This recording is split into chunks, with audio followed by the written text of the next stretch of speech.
अगर आपको थाने से फ़ोन आता है कि आपकी पत्नी ने आपके खिलाफ़ एफ़आईआर कर दी है, तो क्या आपको थाने जाना होगा या फिर नहीं जाना होगा या फिर आपको क्या करना चाहिए इस सिचुएशन में? जैसा कि देखा गया है कि अमूमन क्या होता है कि आपसी नोक-झोंक जो भी पति-पत्नियों के बीच में होती है और ये नोक-झोंक को देखते हुए पत्नी चली जाती है थाने एफ़आईआर कराने। यहाँ लड़ाई छोटी-सी हुई नहीं कि वो एफ़आईआर कराने थाने पहुँच गई। ठीक है, कोई दिक्कत नहीं है। आप गए थाने में एफ़आईआर दर्ज करा दी। लेकिन क्या थाने में आप जब भी जाती है कोई पत्नी, क्या तुरंत एफ़आईआर दर्ज कर लेते हैं? नहीं। थाने में अगर कोई भी पत्नी किसी की भी जाती है, तो उसके सबसे पहले एप्लीकेशन देनी होती है कि क्या आपको दिक्कत है, आप क्यों आए हैं, क्या हुआ है? तो वो पत्नी अपनी सारी आपबीती बताती है कि यहाँ पे मेरा पति मुझे मार रहा है, पीट रहा है या फिर कोई दूसरा कारण है। तो वो जो भी कारण होता है वो सुनता है पुलिस वाला और उसके बाद जाकर के कहीं वो अ, उसके पति को फ़ोन करता है। अब जब फ़ोन करता है तो पति घबरा जाता है। पति घबरा जाता है कि क्या हुआ, कैसे क्या होगा, मुझे थाने में कहीं गिरफ्तार ना कर ले या और भी अन्य चीज़ें होती हैं। तो यहाँ मैं सारे पतियों से ये कहना चाहूँगा कि आपको घबराना नहीं। क्योंकि यहाँ पे कोई बहुत बड़ा इश्यू नहीं है कि आप जाके थाने देखिए, क्या-क्या उन्होंने आप पे इल्ज़ाम लगाए हैं, क्या शिकायत की है आपके खिलाफ़ पति-पत्नी ने, तो आपको थाने जाना होता है। उसके बाद आप थाने पहुँचते हैं।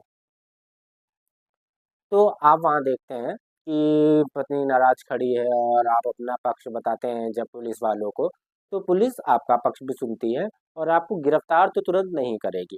क्योंकि सुप्रीम कोर्ट का जो आदेश है, उसमें ये साफ-साफ कहा गया है कि आजकल जितने भी 498 के केस हैं या फिर जितने भी दहेज से रिलेटेड या फिर पति-पत्नी तलाक से रिलेटेड केसेज़ हैं, उसमें 80% केसेज़ जो होते हैं, वो उसमें झूठ होता है।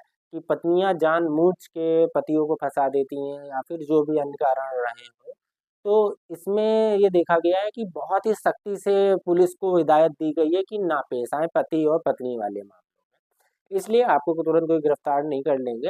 हाँ, अगर आपका मसला आपने बिल्कुल पत्नी की खोपड़ी खोल दी है मारते-मारते या फिर आपने बहुत बड़ा क्राइम किया है, जलाने की कोशिश की है पत्नी को या फिर और भी थोड़ा इतना क्राइम जिससे उसकी हत्या हो सकती है या फिर जान जाने पे बन आई है उसकी, तो उस कंडीशन में आपको शायद अरेस्ट करें। लेकिन ये छोटे आपसी विवाद, लड़ाई-झगड़ा, एक थप्पड़ मार दिया या फिर गाली दे दी या कोई भी और मुद्दा होता है, तो इन मुद्दों में आपको अरेस्ट नहीं करती है पुलिस।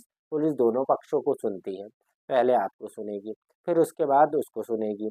दोनों पक्षों को सुनने के बाद कोशिश पुलिस वालों की यही रहेगी कि आपको सुलह करा दी जाए। 1 दिन का समय आपको वहाँ बैठाए रखेगी, दोनों के बीच जो भी डाउट्स हैं क्लियर करने की कोशिश करेगी। आप अगर वहीं पे मान जाते हैं और सुलह कर लेते हैं, तो ठीक है। लेकिन अगर आप सुलह नहीं करते हैं, दोनों लोग को अगर नहीं करते हैं, तब जाकर के पुलिस एफ़आईआर करती है और फिर आपको कोर्ट में जाकर के जो भी पारिवारिक न्यायालय में जाकर के डिवोर्स की डिग्री लेनी होती है। उसकी भी लंबी प्रक्रिया है, उसके बारे में अलग से कभी वीडियो बनाएँगे। लेकिन वापस चलते हैं कि सुलह होने पे, जब सुलह होती है नहीं करते हैं और सुलह ना करने का कारण भी क्या होता है, ये इन लोगों का जो भी पति-पत्नी का क्योंकि यहाँ पे आ जाता है दोनों को पति-पत्नियों के बीच में ईगो। ईगो कैसे आता है कि अब आप ही सोचिए आपकी पत्नी थाने पहुँच गई, आपका ईगो सबसे हाई होगा कि मेरी पत्नी कैसे थाने पहुँच सकती है, कैसे पहुँच सकती है आप खुद सोचिए। उसके बाद आपका परिवार का मेरी पत्नी, मेरी इज़्ज़त, मेरे समाज की इज़्ज़त सब बर्बाद कर दी पत्नी ने। तो पति चाहे भी वहाँ पे कॉम्प्रोमाइज़ करने तो चाह करके वो कॉम्प्रोमाइज़ नहीं कर पाता है कि उसके समाज इज़्ज़त की अब तो तलाक लेना ही पड़ेगा और यही हाल पत्नी की तरफ से भी हो रहा होता है।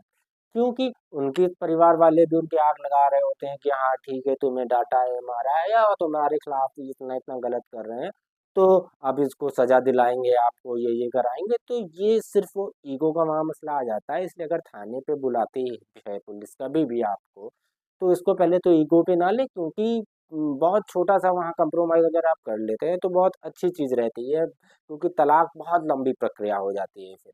लेकिन अगर आप कॉम्प्रोमाइज़ वहाँ नहीं करते हैं और तलाक तक जाते हैं, तो ओवरऑल यहाँ पति का ही थोड़ा-सा दिक्कत में आता है क्योंकि उसी को सफ़र भी ज़्यादा करना होता है और दूसरा मेंटेनेंस और आदि जो भी खर्चे होते हैं, वो भी उसी को सफ़र करना होता है। तो फाइनल में अगर थाने से कोई भी कॉल पत्नी से रिलेटेड आती है तो घबराने का नहीं, जाने का, समझने का, कॉम्प्रोमाइज़ होता है कर लेने का, नहीं होता है देन डिवोर्स ले लेने का। जय हिंद, जय भारत।